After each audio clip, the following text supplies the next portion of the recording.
Hi, this is Phil, Dirty Drive Away, coming back to you today with another video. This time it's on quite a popular subject, and that's sealing. Not the kind that's in your house. We're talking patio driveway sealing. So I'm out here today in Orpington. I've been asked to clean, sand and seal this patio area. It's around about 70 square metres. It's average sort of size area. It goes off up there around the side of the house. Now, I came here on Saturday and cleaned it using a good old turbo nozzle. This patio's been down for 15 plus years, the customer reckons. It's never been sealed. The main reason they wanted it sealed is, you can see, there's a lot of trees, a lot of greenery, and they get a lot of the sand blowing away. It probably could be more to the fact that it wasn't sanded properly in the first place. But mainly, obviously, because of the trees, you get a lot of birds and they poop everywhere. Obviously, it just ends up looking a bit messy after a few months. So basically, to seal it would make a little bit less maintenance, can help to bind the sand together. Now, sealing is not one of my favourite things. I don't mind doing it. It is something that I do. But it's not one of my favourites, purely because it's quite time consuming, and obviously it's very much weather dependent. The cleaning side of things, obviously not a problem. You can clean in any weather you like.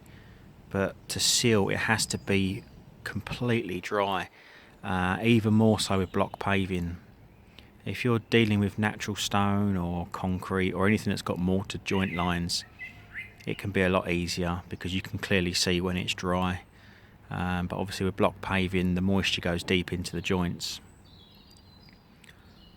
So this patio has had a few additions. You can maybe just see right at the very end, when the conservatory was added, there was some different coloured blocks added, and again a pathway that's behind me that I can pan around and show you in a minute.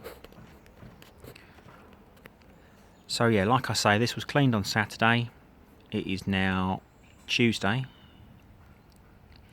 Fortunately, we had a massive thunderstorm on Sunday. It did rain on Sunday. We had a massive thunderstorm sort of Sunday night. Absolutely tipped it down on Monday. And it has been quite wet. It started to dry out sort of last night. We've not had any rain since yesterday evening. It started to dry out. Today's a bit overcast. I was hoping it's going to be a bit warmer today. So I've come over here today to try and sort of chance my luck and have a look and see how we're getting on. I've started to do the sanding. Now obviously, in an ideal situation, you want to be able to do the sanding and sealing in one hit. Obviously, but it has to be dry, so you can't do the cleaning, sanding and sealing all in one day. So it has been overcast. I've come over, I've started doing the sanding, which has gone in pretty well. It's not clumping up at first, so obviously it's a good sign that it's actually dry. Dry enough to sand anyway. But unfortunately, it's not dry enough to seal. I mean, you can still see a few patches on the patio here. It's probably more just adverse weathering rather than it is actual damp. But it didn't affect the sand. You can see right there, another issue we've got, that you're going to have to sweep this patio to within an inch of its life, because up there we've got a tree that's obviously flowering these little pain in the backside white flowers, and as soon as the wind blows or anybody farts near it, it blows them all off straight back onto the patio. So how we're going to be able to keep this clear whilst doing the sealing, I don't actually know. Again, it's another reason why I don't particularly enjoy or recommend sealing patios like this, especially if you've got a lot of greenery or foliage around that seems to like drop in leaves. So anyway, I'm going to take you up here. I've sanded all of this. I've got to finish off touching up these large joints. I mean, these large ones here, ideally they should be mortared. They're a bit too wide for sanding. but they've been there for years. So you can see where the bricks change colour here, where this was added at a later date, and you can still see some minor damp patches. If you try and seal over the top of any kind of moisture, the sealant is just not going to stick. It's going to cause a massive mess, and the only way to cure it after you've laid it is to actually strip it all off. So to save time, effort, money, make sure it's completely dry. So anyway, to test if it's sort of suitable for sealing, put your sand in, do most of your job, come back to where you started, and you'll see down here where this damp patch is, obviously, you can see that the sand is gone. It's wicking up the moisture from within the block. And you can see all around here, it's not the white that it was. This is here, you'll see in my previous videos I use this whitish sand, but you can see in these joints that it's wicking up the moisture, and you can see it up here at the back. Obviously it's a very, very deep joint. I mean, it's dryish because obviously you can push the sand around, but you'll see in certain places it will start firming up, especially down here. You can see it's quite hard. It's actually wicking the water up from the base, which then means you can see it even more down here. You see the nice dry sand here, and then you've got this hard where it's wet. And obviously I'm going to be using Resiblock sealer, because I know that normally when it goes down it's good for a fair few years. So yeah, unfortunately I'm going to be able to do the sanding today, but I'm not going to be able to finish doing it with the sealer. It's just not worth the risk. A Resiblock sealer is quite expensive. It's very, very good stuff, but it's very, very expensive. I think it sits somewhere around about £86 a tin for the natural stone. I think it's somewhere around 55, 60, something like that for the block paving superior sealer. So obviously this patio area needed a reasonable amount of sealant. I think the recommended coverage rate for the Resiblock sealers is supposed to be a 2-coat application on block paving for the best results. This customer's only opting for 1 because it is quite pricey, but obviously for the best coverage, if you're doing it on a driveway, you're going to need 2. First coat is 3 square meters per litre, so not a lot, and the second coat is 6. So you're looking, on a first coat application, you're looking at roughly 15 square meters per 5 litre tin. So it's not particularly massive coverage rate.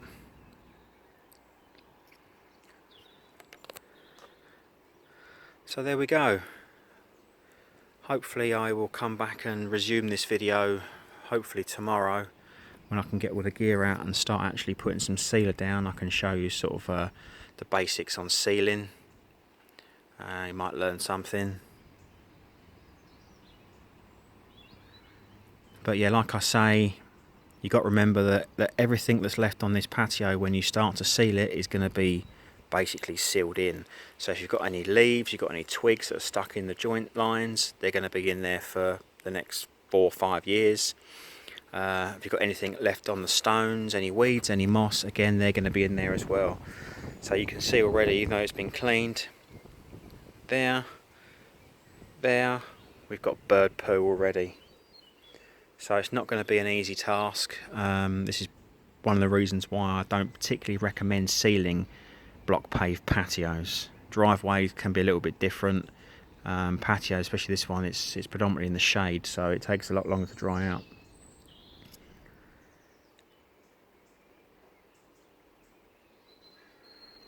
So yeah, that's it really. I'm going to switch this off and then hopefully come back to you tomorrow, and we'll see how hopefully the weather would have improved enough that I can start putting some sealer down. Righty ho, see you soon. Hi, welcome back. So it's now Wednesday, day after the last when I ended the last video. So I'm back here on this job that needs sealing. It's not rained now in about 2 days, but it's not been overly warm, so the The patches you can see there, it's obviously just adverse weathering. Come back today and obviously it's dropped loads more stuff from that tree as I mentioned yesterday, so I've had to sweep it again. This is going to be the major downside when you start trying to seal block pave patios. Like I mentioned, you're going to end up with so much stuff being dropped onto the patio. You're going to end up sweeping. Obviously a driveway, hopefully if there's less greenery around the outside you should be fine, but this has got a lot of greenery. It also dropped some, or birds dropped some fruit and they've pooped on it, so you can't really clean it again because you're going to make it wet. So the best you can do is really give it a dry scrub with a brush. So anyway, I'm about to try and start sealing it. As you can see, it gets a bit narrow towards the end, and they do advise obviously you roller this on. You'd start by sort of brushing in or cutting in the edges with a brush. We are using some Resiblock Superior Matte. I've got 25 litres of this. I've got a large brush here, which this is a fencing brush, but I'm going to use this just in case you get a bit of build up of sand, especially in the corners. You can just use this for dusting out. So that's just quite a handy little tip. I've got my broom there ready if I need to do some more sweeping. And this is the kind of roller that you really should be using. I mean, you can probably get away with a conventional emulsion roller, single armed one, but you'll find that you may not be able to get the pressure. These are quite deep pile rollers. You can get them in most DIY stores, or you can buy them from Resiblock if you're buying it from your stuff from Resiblock. So as you can see, I've got a step. It narrows off up there a little bit, so this will probably, most of that has to be done around the edges by hand with a brush. I've poured out 5 litres of the Resiblock into here. You can see it's quite watery. It's not thick. It smells quite solventy. It's got like a sort of mild, thinner kind of smell to it. So obviously it'll brush on quite like water. And so they do recommend that you roller this on rather than trying to spray it. I dare say if you probably could spray it on, but you probably find that any equipment that you use to spray it, your sprayer will probably just clog up because you'd need some kind of special cleaning chemical to actually remove this stuff. So obviously anything that you use tool wise, your brushes, your rollers, if you buy the chemical to remove it, it's a bit like the old white spirit, but obviously it's designed for this polyurethane stuff. It's quite expensive. You can obviously salvage your brushes, but in fairness you're best off just buying some sacrificial brushes and rollers that you can just chuck in the bin when you're finished.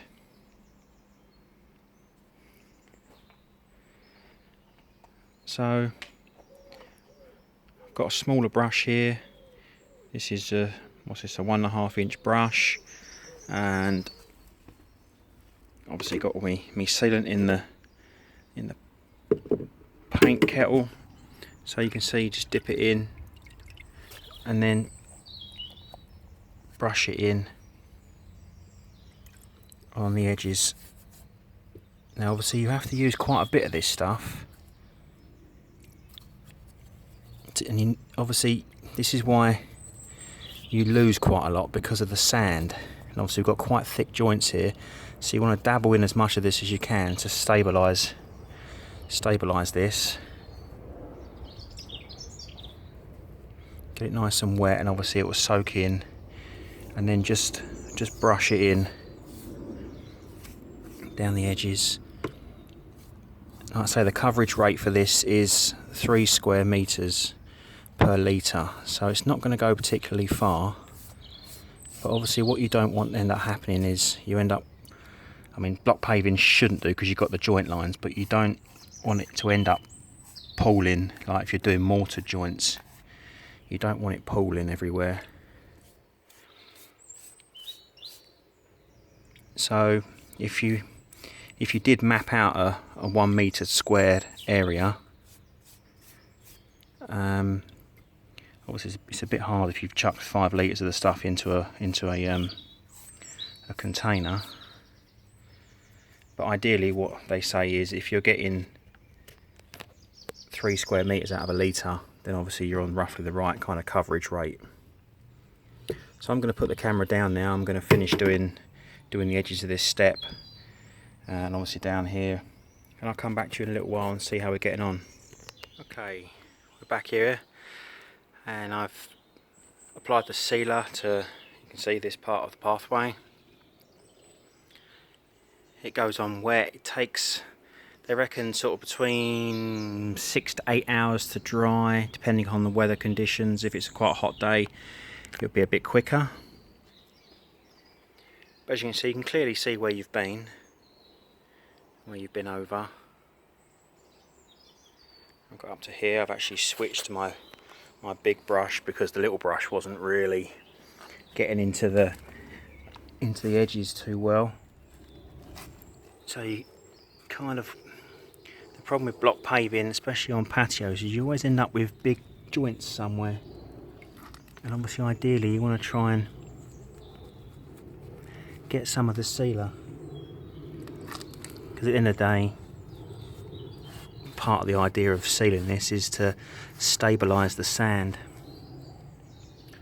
So you can kind of just splash this stuff on, as long as it's not sort of really pulling up on the blocks. You can't really go too mad with it because the blocks should just absorb it. Just keep an eye on your joint lines, make sure they're nicely wet, because obviously if they're not wet, then obviously it's not soaked up any of the sealer, and therefore it won't help to stabilise the sand.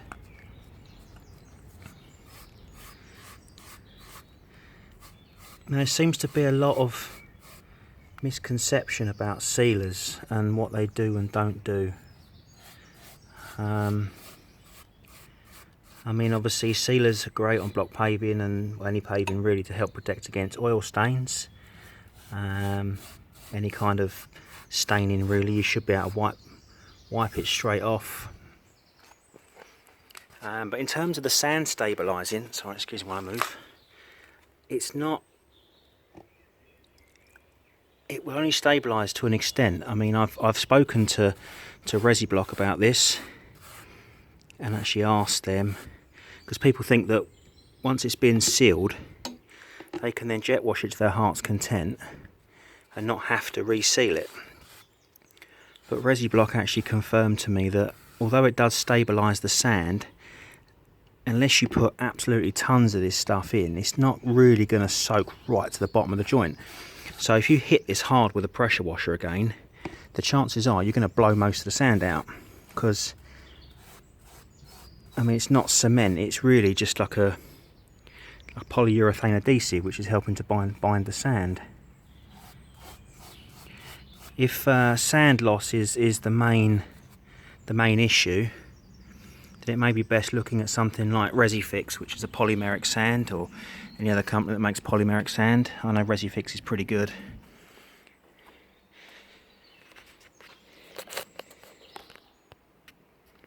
So yeah, I mean it's a straight roller. I mean it kind of dribbles away, but obviously the pathway soaks it up. And you literally just put it on and just roller it, and you'll see that it will just, I mean obviously if it's a driveway you will kind of go up and down, keeping it nice and sort of square. But obviously this patio is it's not uniform, so you kind of just got to go in any direction you can. Those wide joints there, obviously I've put a bit in to help keep the sand in there. So you can see, even though you're rolling over this joint, it's not really absorbing it. On these types of rollers, you're quite good. You can kind of pour. It's like it kind of sits. Is it going to sit? No, I didn't soak enough. But you can see it will accumulate in the middle of the roller, and you can kind of pour it. But you really need to get enough of this stuff on to kind of get it into the joints, because that's kind of what we're trying to achieve here. So if you have to, you've got to put quite a bit of pressure on the roller to kind of squeeze it out. At the end of the day on this, the only place it's going to soak into is going to be the joints. So obviously don't go mad with your squeegeeing, your squishing, because you've obviously only got to have a limited amount of this stuff, and it is quite expensive. So make sure you obviously got enough to do the job that you're doing. I should have more than enough to do this, if the calculations are correct. So there you go. I mean, I've got about a litre left in the bucket, so I've used 4 litres so far. So they reckon 15 square metres to a 5 litre tin. So yeah, it's probably not far off. I'll probably get most of sort of around here, sort of finish with the rest of that litre. So it's probably not too far off. I'll see how I go when I'm finished. I'll come back when I'm sort of round here, and we can see how much we got left. But like I say, with sealer, if sand loss is the main issue, I mean, sand loss, I get a lot of comments on sand loss. If you're losing a lot of sand, then either it's probably not been sanded properly in the first place, so i.e. it was wet when it went down, maybe using the wrong type of sand, or the only other way is ants. Ants can obviously dig up a lot of sand if you've got ant problems. But really, if you've sanded it properly, you shouldn't really get sand loss from wind. You might get sand loss if you've got a steep incline in your driveway and the water's washing it away. Again, sealing it will help that, but obviously it's not pressure washer proof. I mean, they ideally say you should just clean it with a light hose and a sort of gentle broom. If you want something that you can jet wash, then obviously you go for something like the Resifix, which they reckon lasts for about 5 years. So yeah, I'll come back when it's nearly done, and we'll see how we get on. Last part of the video. So all this has been sealed, all up the back, down the side, and the path there. Just got the little bit down the side of the house to go.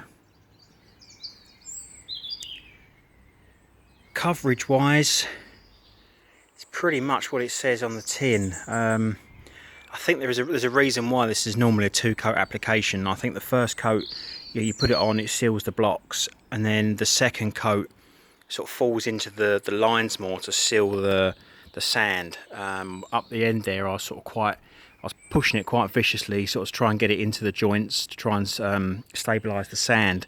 But when I got down to this end down here, I realised that I was going through quite a lot of product, and if I carried on like that, I wasn't going to have enough to do the lot. Now, there should be enough to do all of this patio. Calculations work out that I should have probably around a couple of litres spare at the end, if not maybe a bit more, but I think it worked out cheaper to buy it in 25 litres than it did to buy individual 5 litre tins. So at the moment I'm nearly through my 4th tin, so I've got almost all of that path at the side there, so it runs the width of the house to do. So I'm certain I'm going to break into the 5th tin. But as you can see, so on this patio area here, I've not gone too vicious with the joint lines, because if I did, I was just going to run out of product. You get quite a bit of it in there anyway, obviously when you're rollering over, but it does say to allow 3 hours before you recoat it. So I would imagine that when you put the second coat down, it does help to stabilise the sand more. I say I don't do many of these, but most of the ones I do are obviously in the 2-coat application range. So this is the first time I've ever been asked to only just put down 1 coat. So obviously after 2 coats, you do tend to find that you've got most of the product in the lines, you've got it on the patio, and it's obviously doing its job. For the larger lines, like I say, they should have been ideally mortared, but obviously if there's enough product left over at the end, you can just leave it with the customer and just say, look, just brush some into that joint just to try and help stabilise those large joints. But obviously if you keep pouring the resin into those joints, you're going to end up just using loads and loads of it just for no reason, especially when you're kind of a bit tight on the product in the first place, knowing that you're not doing 2 coats. So yeah, there you go. There's a bit on sealing. Most of the stuff I tend to do tends to be more on the natural stone, because that is only 1 coat. You can get some lovely sort of colour enhancing gloss sealers that really make the colours lift. Block paving, you tend to use so much of the product, and obviously a lot of it goes into the joint line, so although it's stabilising the sand, it is technically being wasted. So I do tend to avoid it as much as possible. It is cheaper just to replace some of the blocks if you've got oil stains on the driveway from a leaking car. They're about 40p each, so it's easier to dig a couple of them out and replace them than it is to spend several £100 sealing it. If it was a new driveway, however, then obviously it would be recommended to seal it, because obviously that'll give it a good start in life. But obviously if you've got a driveway that's 15, 20 years old, most of the damage has already been done, and to try and get it looking like brand new, it's going to cost an awful lot of money. So there you go. There's your sealing. Hope you found this video helpful. Have a quick look over here before I go. I found that these newer blocks tend to take it a lot better than the older blocks. Maybe because they're not as worn. I don't think these are quite as old, so they're not obviously as porous as the older ones. And obviously it seems to be drying out quicker on here than it does the other one. Right, I'm going to crack on. Hope you found this informative. Speak to you soon. Bye for now.